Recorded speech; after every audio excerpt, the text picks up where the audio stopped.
செந்தில் பாலாஜி வழக்கில் உச்சநீதிமன்றம் திடீர் உத்தரவு. ஜாமீன் கிடைத்தால் மீண்டும் இலாக்கா ஒதுக்கப்படுமா? அதிமுக ஆட்சியில் போக்குவரத்துறை அமைச்சராக இருந்தபோது வேலை வாங்கி தருவதாக பண மோசடியில் ஈடுபட்டதாக அமைச்சர் செந்தில் பாலாஜி மீது அமலாக்கத்துறை வழக்கு பதிவு செய்து கைது செய்யப்பட்டது. இதனிடையே செந்தில் பாலாஜியிடமிருந்த இலாக்காக்களை அமைச்சர்கள் தங்கம் தென்ராசிடமும் முத்துசாமியிடமும் பிரித்துக் கொடுத்து தமிழ்நாடு அரசு அவரை இலாக்கா இல்ல அமைச்சராக அறிவித்து அரசாணை வெளியிட்டது. ஆனால் ஆளுநர் அதற்கு எதிர்ப்பு தெரிவித்து அமைச்சர் செந்தில் பாலாஜியை பதவி நீக்கம் செய்ய உத்தரவு பிறப்பித்தார். ஆனால் என்ன காரணத்தினோ அதனை உடனடியாக அவர் நிறுத்தி வைத்தார். இந்த சூழ்நிலையில் செந்தில் பாலாஜியின் அமைச்சர் பதவியில் நீடிப்பதற்கு எதிராக வழக்கறிஞர் MLA ரவி என்பவர் சென்னை உயர்நீதிமன்றத்தை தொடர்ந்த வழக்கில் இந்த வழக்கில் நீதிமன்றம் எந்த உத்தரவையும் பிறப்பிக்க முடியாது, செந்தில் பாலாஜி அமைச்சரவையில் நீடிக்கலாமா வேண்டாமா என்பது பற்றி முதல்வர் தான் முடிவெடுக்க வேண்டும் என்று முடித்து வைத்தது நீதிமன்றம். இந்த உத்தரவை எதிர்த்து உச்சநீதிமன்றத்தில் மேல்முறையீடு செய்த ML ரவி அந்த மேல்முறையீட்டு மனு ஜனவரி 5ஆம் தேதி இரு நீதிபதிகள் கொண்ட அமர்வில் விசாரணைக்கு வந்தது.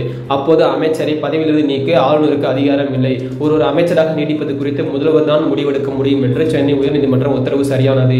எனவே இந்த விவகாரத்தில் தலையிட தேவையில்லை என கூறி மேல்முறையீட்டு மனுவை தள்ளுபடி செய்து உத்தரவிட்டது. இதனை அடுத்து அமைச்சர் செந்தில் பாலாஜி இலாக்கா இல்லா அமைச்சராக நீடிப்பதில் இந்த சட்ட சிக்கலும் இல்லை என விளங்கியிருக்கிறது. ஏன் இப்படி இலாக்கா இல்லா அமைச்சராக தமிழ்நாடு அரசு செந்தில் பாலாஜியை வைத்திருக்கிறது? ஒருவேளை ஜாமீன் கிடைத்தால் செந்தில் பாலாஜிக்கு இலாக்கா ஒதுக்கும் எண்ணத்தில் இருக்கிறது என்ற விசாரணையில் இறங்கினோம்.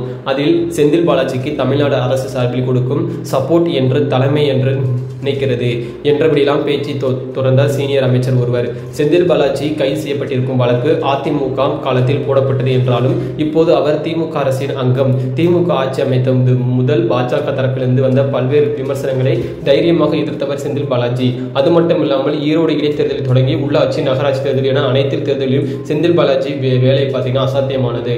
அதனை திமுக தலைமை எப்போதும் மறக்காது. அது மட்டுமில்லாமல் அமைச்சரவையிலிருந்து செந்தில் பாலாஜிக்கு நீக்கினால் அவருக்கு நெருக்கடிகள் அதிகமாகும், அது அரசுக்கும் திமுக தலைமைக்கும் நெருக்கடியை கொடுக்கும் என நினைக்கிறார்கள்.